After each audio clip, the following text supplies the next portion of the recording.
আমাদের মধ্যে উপস্থিত বাংলাদেশ জাতীয়তাবাদী দল বিএনপির জাতীয় স্থায়ী কমিটির অন্যতম সদস্য,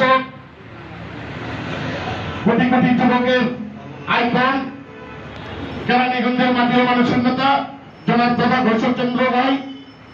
আমাদের মধ্যে উপস্থিত বাংলাদেশ জাতীয়তাবাদী যুব দলের সাবেক সফল সভাপতি, বাংলাদেশ জাতীয়তাবাদী যুব দলের বিএনপির বিপ্লবী যুগ্ম মহাসচিব জনাব আলাইয়া ভাই। আমাদের মধ্যে উপস্থিত বাংলাদেশ জাতীয়তাবাদী দল বিএনপি বিপ্লবী সাংগঠনিক সম্পাদক, বর্তমান ভারপ্রাপ্ত দপ্তর সম্পাদক জনাব ইমরান চালক ভাই।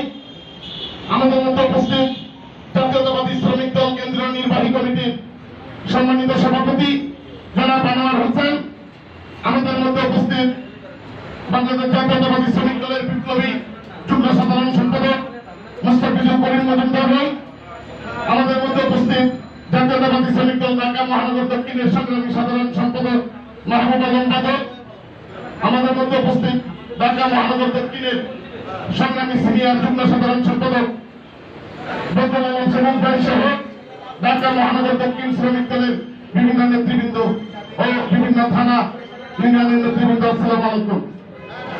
প্রিয় নেতৃবৃন্দ, আজকে জানেন তারেক রহমানের 56তম জন্মদিন উপলক্ষে আজকের এই মিলাদ ও দোয়া মাহফিলে আমরা বলতে চাই, আজকে তারেক রহমান আমাদের মাঝে নেই। এই অবৈধ সরকারের মিথ্যে মামলার কারণে আজকে দেশনেত্রী বেগম খালেদা জিয়া এই অবৈধ সরকারের মিথ্যে মামলায় বন্দী জীবনযাপন করছে। আমাদের নেতৃবৃন্দ আমাদের মধ্যে আছে। আগামী দিনে দেশনেত্রী বেগম খালেদা জিয়াকে মুক্ত করার জন্য আগামী জন্মদিনে যেন তারেক রহমানকে সাথে নিয়ে আমরা বাংলাদেশে করতে পারি এই লক্ষ্যে আগামী দিনে যদি কঠোর কর্মসূচি দেয়, আমরা জাতীয়তাবাদী শ্রমিক দল ঢাকা মহানগর দক্ষিণ আপনাদের পাশে থাকে।